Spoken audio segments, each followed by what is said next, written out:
Hello everyone and welcome back to Let's Play Shin Megami Tensei 1. So let's go back to the bar where we met up with Yuriko and the nice mustache resistance leader man guy. Let's not get into a random encounter. Deal with that real quick. And there's our good old pal again. This is actually the last time we're gonna see him in the game, sadly. Goodbye, mustache man. We're gonna miss you. He's the real hero of Shin Megami Tensei 1 if you really think about it.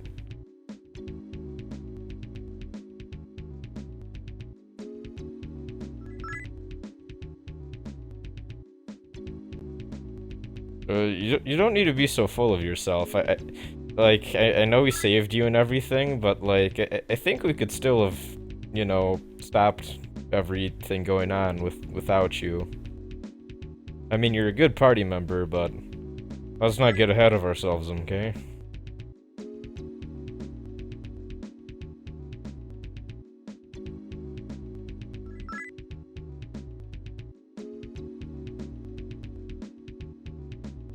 That's not stupid.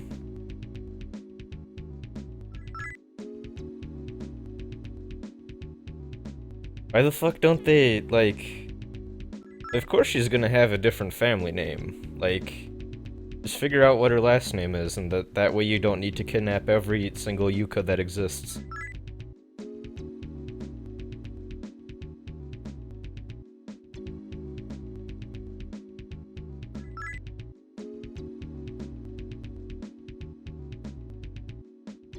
Once again, Yuji is going to break in and save a captured friend of his and face the might of a military force, and Takashi is just gonna go beat up some gangsters. Just really because he's mad at them.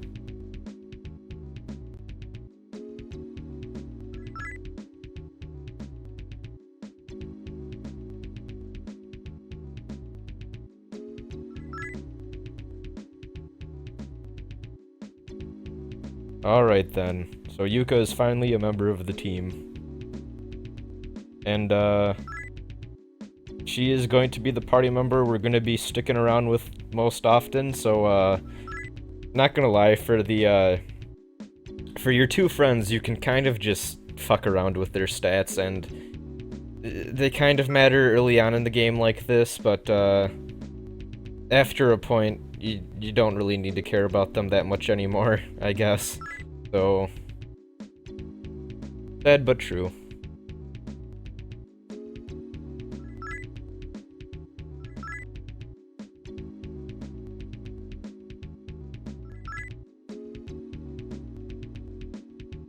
So if we're going to Ichigaya too, why didn't we just bring Yuji with us? That's dumb. I can see why the Resistance needs our help now, apparently. Also, by the way, might want to make a save game or a save state or something right before this part of the game, because some people have reported with this translation patch that sometimes in that cutscene you'll get the fake ID, but you won't actually get the fake ID, and you are just fucked and have to restart the entire game over again. Apparently it partially has something to do with, like, if your inventory is full, normally it'll say something like, oh, well, you can't just, like, get the card or something, but the game will try to give it to you anyways or something. It's weird. Anyways, we're gonna go, pay the ambassador a visit, just because, we've done a lot with Goto and his crew. We should see what the Americans are up to. First, we're gonna recruit a new demon.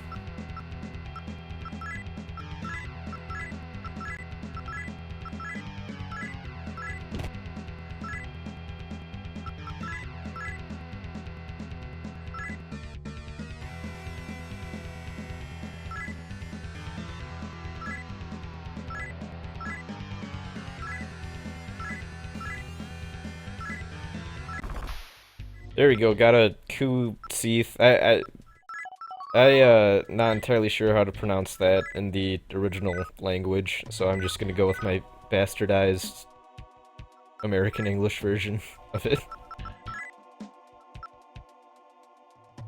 Sorry if I pissed anyone off. I can't pronounce shit. Anyways, it's a nice little floppy ear dog. Looks cute. I could have that for a pet. Aside from the fact that it's like a demon that will probably try to kill me. Also, this is the worst security guard ever.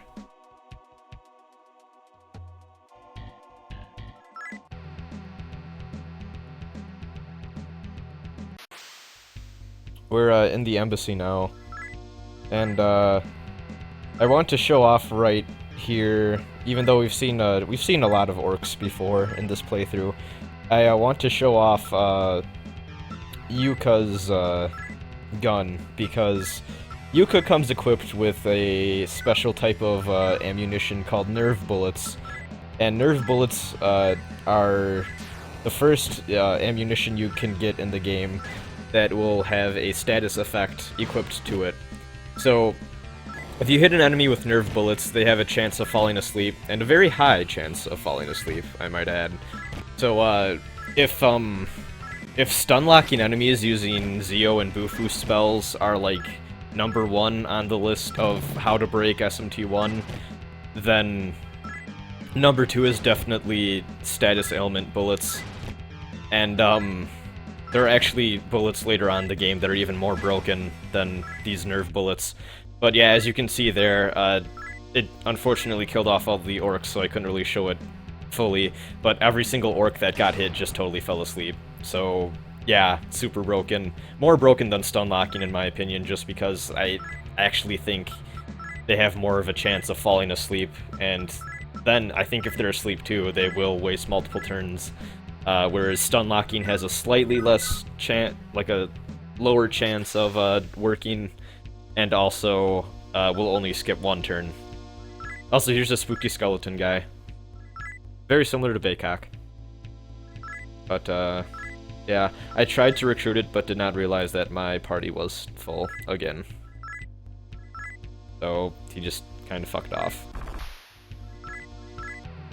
And the floor layout of this dungeon is not really that complicated. It's just 2 floors that it's pretty small. There's a few little nooks and crannies you can go into for items and stuff, but I think they realized that the dungeon was kind of small, so they just beefed up the encounter rate. And like you're gonna see, like every other step I'm taking here, I'm getting into another fight, and it's really obnoxious, but you get used to it. That's old school dungeon crawlers for you. Here's this thing, which you might have seen, I think, when I was messing around in the Fusion Mansion.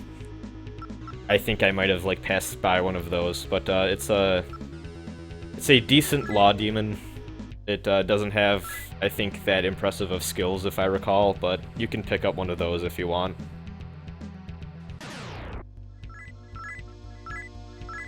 And that Dryad dropped a rare drop for our heroine here. Not Kazuya. Kazuya cannot equip it. But a really good knife for Yuka. Which is really nice that we got that. Save us from buying another thing later on, I guess.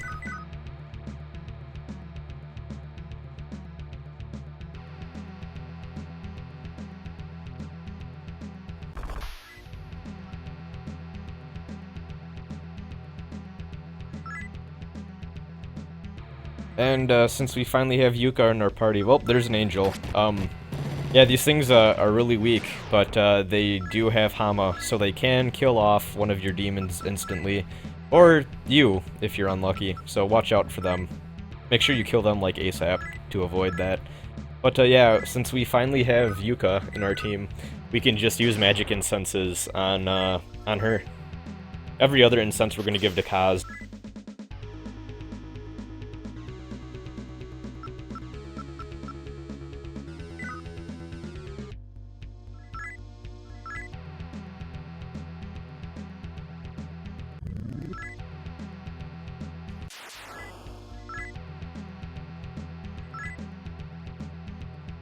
And some magnetite in that box. Always nice.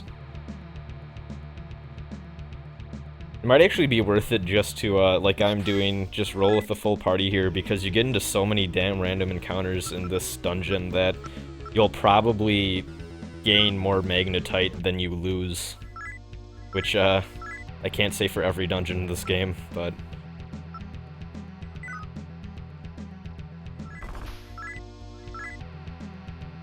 We're almost to the second floor, where the encounter rate is not as bad. Second floor is also a lot smaller. Also, I don't show it off because I picked him up without recording accidentally. Oops. But to the left here, there are like two treasure chests. I think one just has money and one has like another gem or something. But let's go inside and see what's up.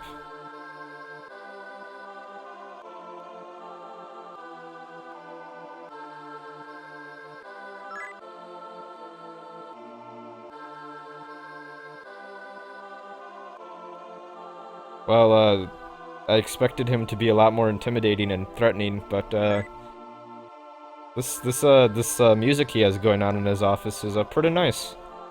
Sounds mysteriously like I'm in a church.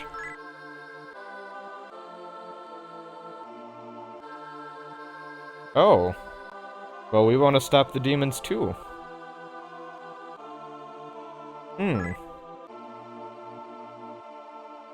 Oh. Improzonge demons? Oh no. Improzon demons are the worst.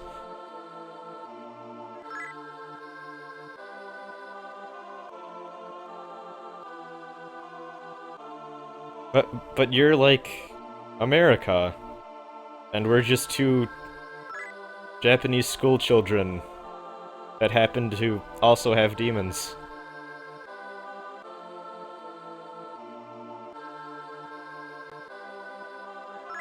This is awkward.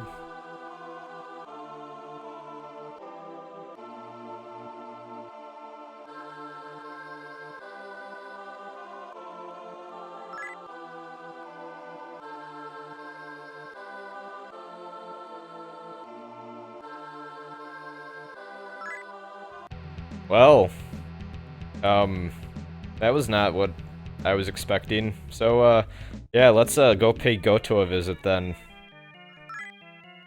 But first, we're gonna go back to the Heretic Mansion and make some fusions. Alright. So we're gonna get rid of Syak here. Also Dryad. Even though Dryad's pretty good, but, Rizalka is better. Got Marin, Karen, and Medea, and Diorama. Like Dryad 2.0, pretty much.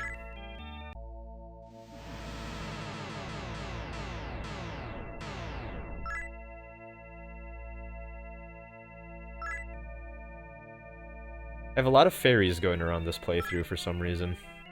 Don't know why. Guess that's just the luck of the draw, but... Speaking of fairies, we're going to fuse two of them together to get a element fusion. And we're gonna go and get an Eros, who is actually a pretty weak demon for the point we're at. We're almost double his level. We might actually be double his level. I'm not sure. We're like level 20 or something, so yeah. We're about double his level, but I want one for reasons. Along with my Earthies.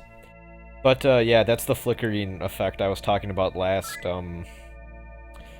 episode that wasn't showing up for some reason. I reinstalled the codec and it works now, so I don't know what the fuck was up with that, but whatever. Tech issues, am I right? I love them.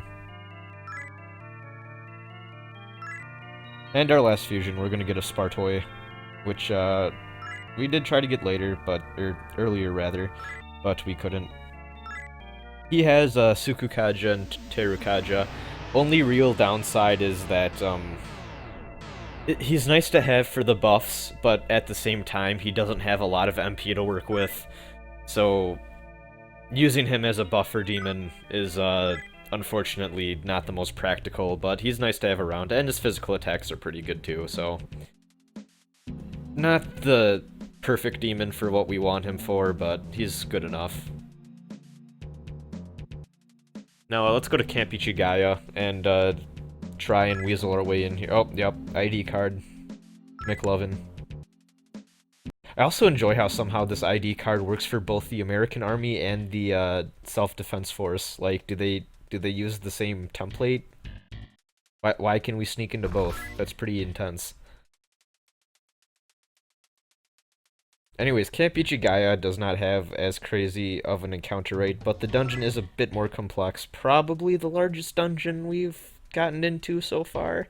It's only 4 floors or so, and the 4th floor in particular is not too big, so it's more like, I guess, like 3 in a little bit of an attic. But yeah, we're gonna go down to the basement first, just because creepy things are always in basements, right? So let's go see what's in here. Well, I guess we found all of the Yukas. Maybe we'll find Laylee in here too. Hey, Kickstarter jokes.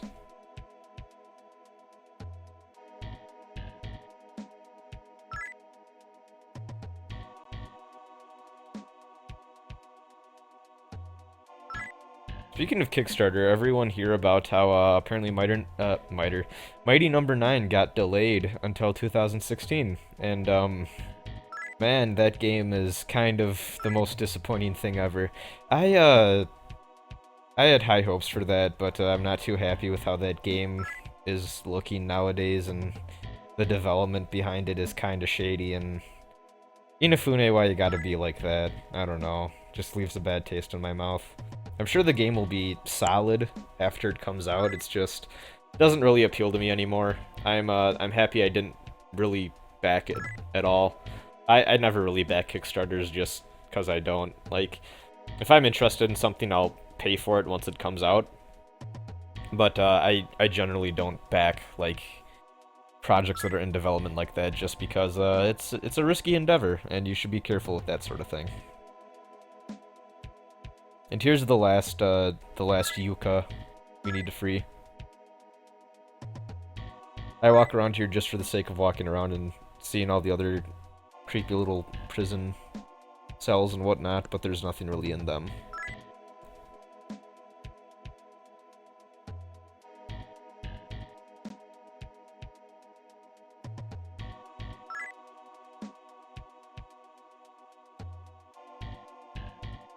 I guess this is like a military facility, so it makes sense, but kind of weird to have like your prison right below like the actual, and I know nothing about like military base architecture, I guess, but I feel like if you had like a prison with like a bunch of people inside, you wouldn't want it to be the same building as like where your leader is and stuff. That just seems dangerous. Anyways, here's I think I kind of hinted at this before.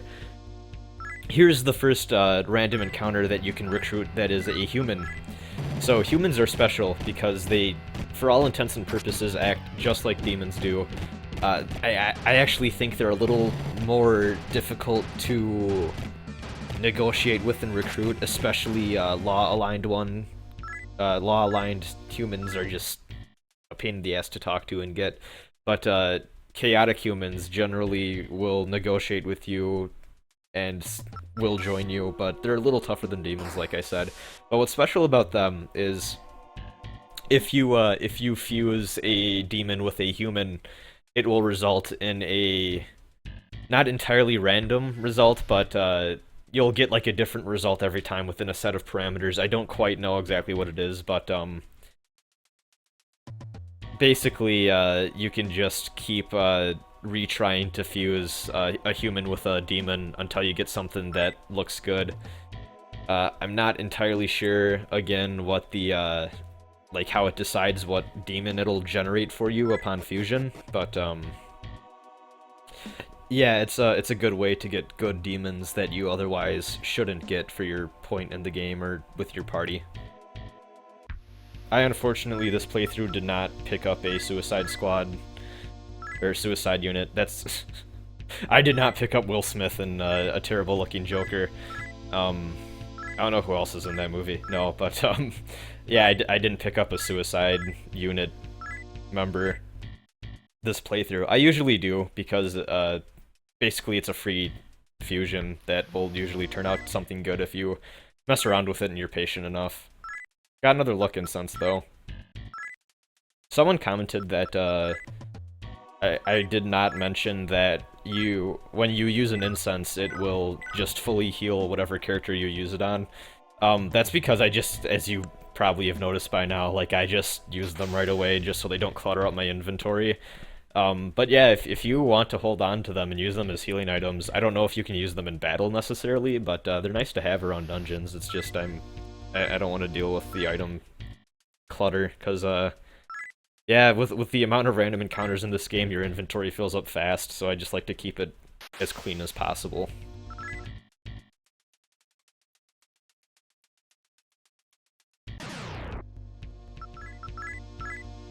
And here we go. We're going to get another demon. This is, I think, the last one I pick up this episode. Picked up a Boggle before. It's a nice little demon thing. I think it's called Boggle. I don't remember what the fuck that thing's name is. It's the dumb baseball bat one. I actually hate that design. I think it's so stupid. But, no, we got a Stingray friend. Hornius. Yeah, I guess I failed to mention this, but most of the demons in the embassy were law or neutral aligned, and then the vast majority of them in here are chaos aligned. I think there's a few neutral ones too, but not as many. Like Fornius and Boggle are, sure enough, they're both chaos demons.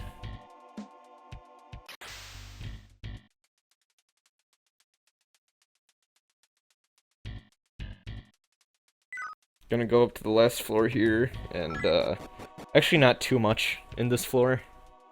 You'd be surprised.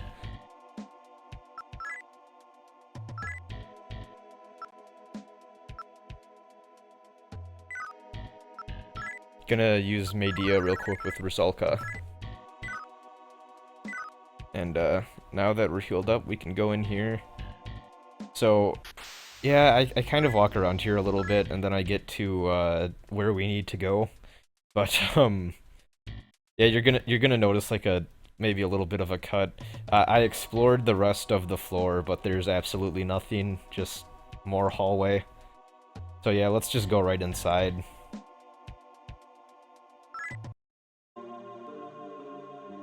Now this music, on the other hand, is very ominous, and also, Goto, come on, like, put some clothes on.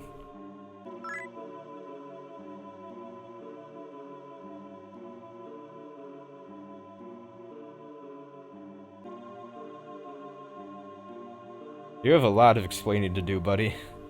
A lot.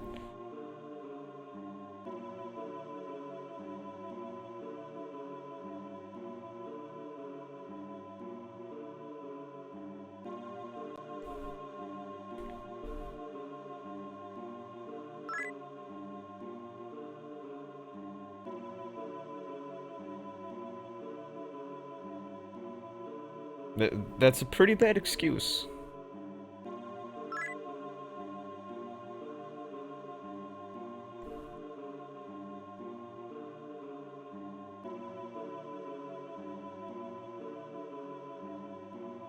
If you try to tell me about the Illuminati, I'm going to kick your ass so hard.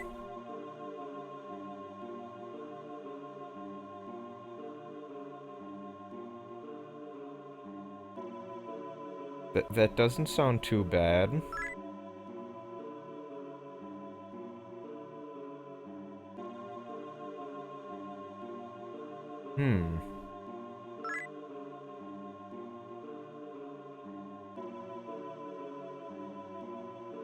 You're not making a very good case for why this is bad. Oh. Oh. It's like all of those parties I was never invited to in high school.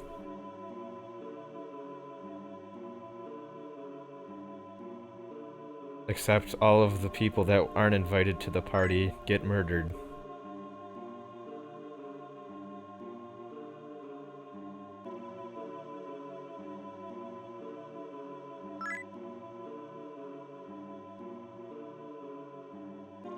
Welp.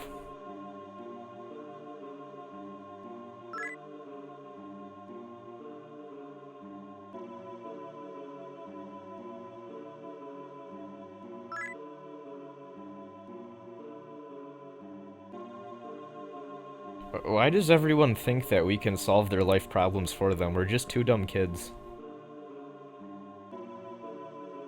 Like, just the other day, I went out to get my mother coffee, and now I am wanted by various factions to save this country.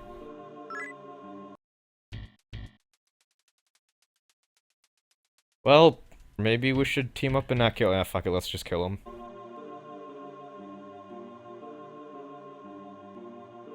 No, fuck you. You're a piece of shit.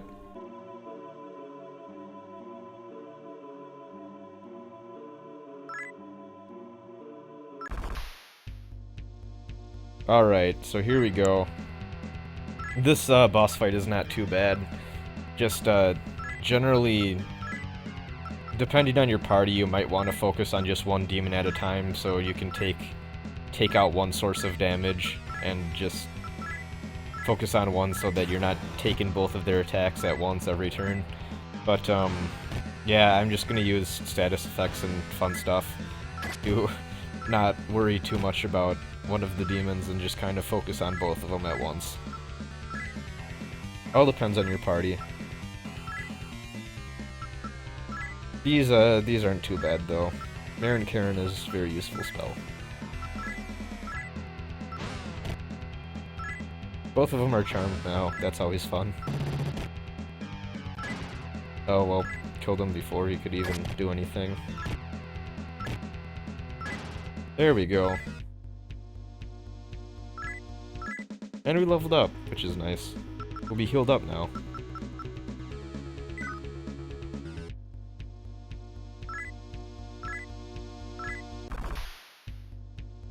Another Baycock.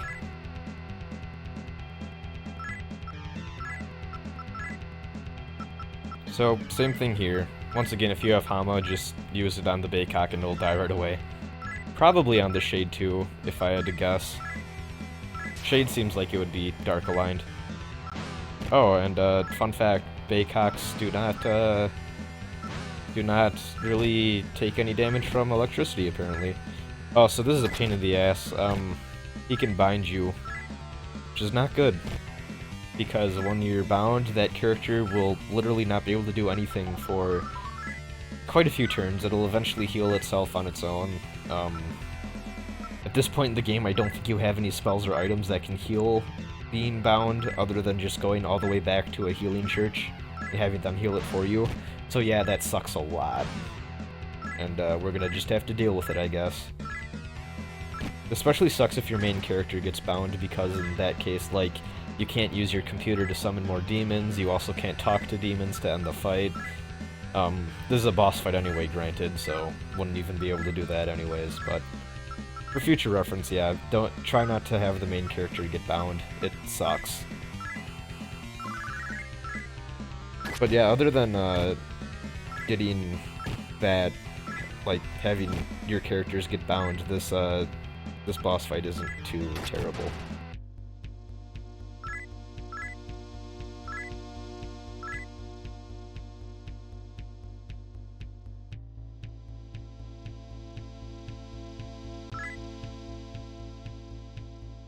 Yes, indeed. Alright. Well, let's take out this dude. He's not wearing any clothes, so I don't think he's gonna be that powerful. So yeah, he doesn't seem to get charmed very easily, unfortunately.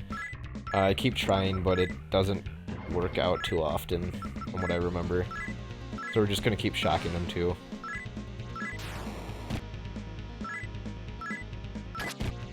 Eventually we'll whittle away at enough of his HP with our 3 characters that can do stuff.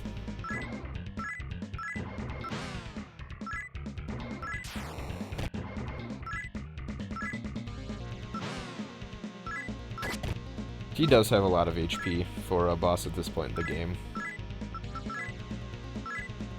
Probably has something to do with the fact that he's not super powerful.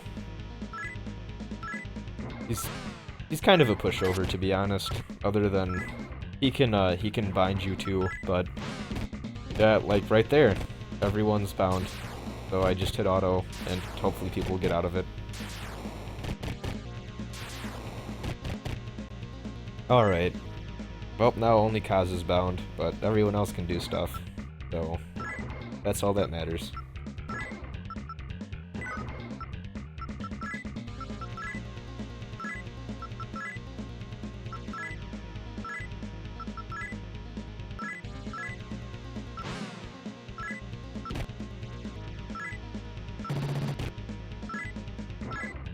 There we go. Put him to sleep. That'll do it.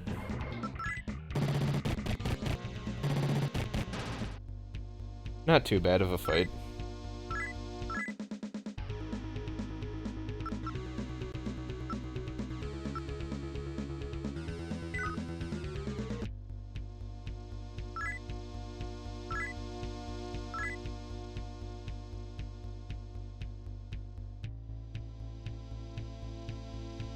Well, I mean, you were kind of being a dick. And you're not a very good military commander, so yeah.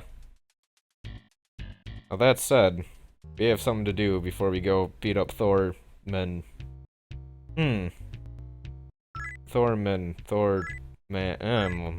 Coincidence. Anyways, yeah, we're gonna go buy some regular bullets. Very similar to the, thing with Takashi. We're gonna need some regular bullets so that we can unequip the nerve bullets from Yuka. And we are going to put those nerve bullets onto Kazuya. Just cuz. I highly recommend you do this. It's pretty important that, Kazuya has the nerve bullets equipped instead of her. So anyways, now that we beat up one of the assholes that is responsible for everything, let's go kill the other one.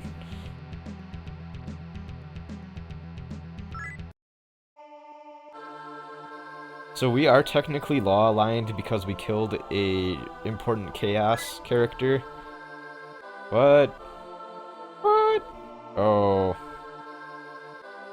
He is Thor. Your second movie sucked. Anyways, one thing I do want to point out too is that Thorman is apparently a kind of like a pun on Truman, but apparently it comes across better in Japanese than it does English. Alright, so, got another boss fight.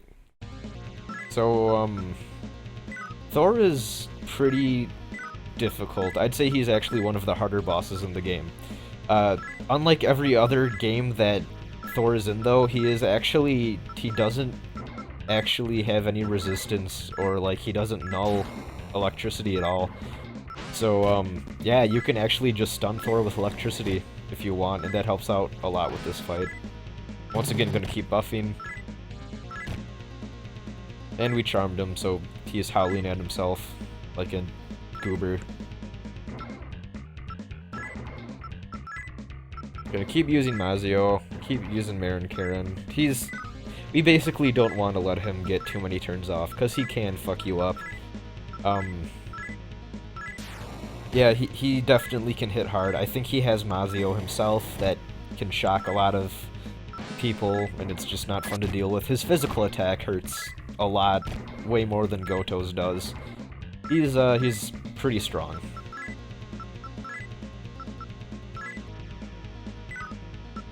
So yeah, just try to stun him in whatever way you can. Keeps dodging too. Decent evasion, it seems like. As you can see, even though Pyrojack's kind of a weak demon, yeah, just one hit of the hammer. Just, yeah, he smashed that pumpkin, I guess. I'll say that.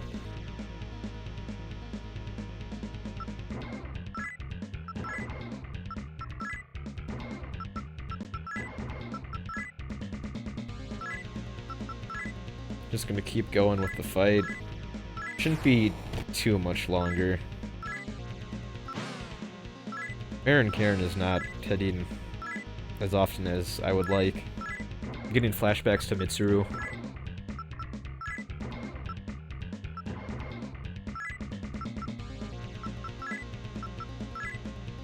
Summoned an Eros here just because he has Bufula, which will give us more time to stun him. Like, see, look right there, we just froze Thor solid. Always fun.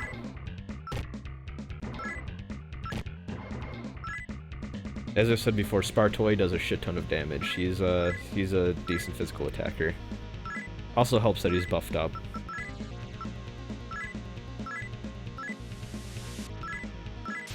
Oh, Thor has Yonga too. Should probably mention. Which, yeah, one-shot Spartoy, who, yeah, not good. But it's okay, because we killed him anyways. And we leveled up with Yuka. That's always nice.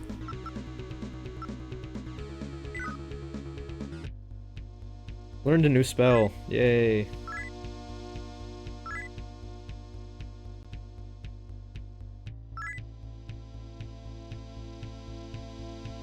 Oh.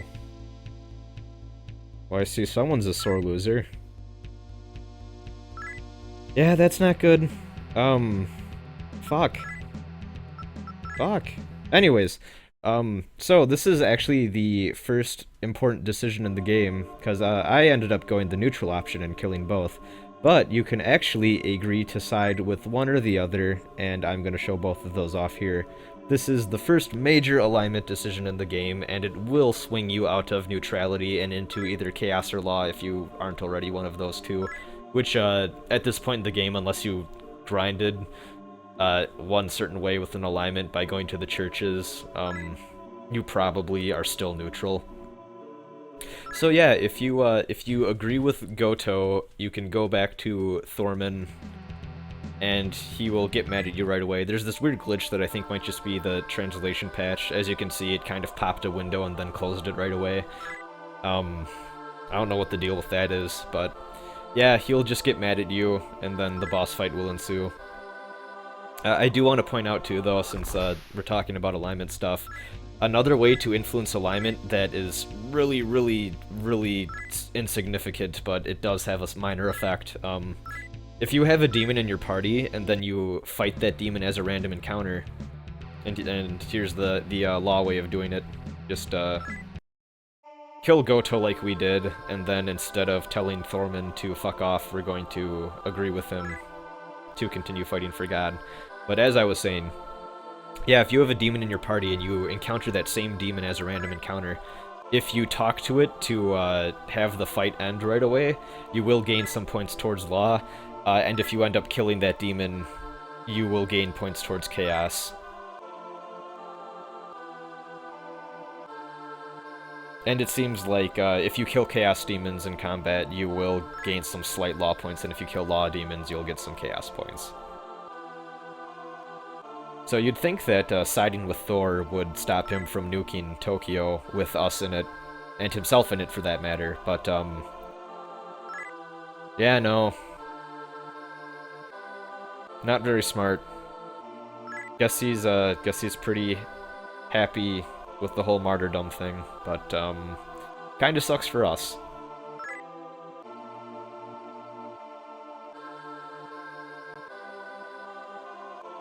That's not good.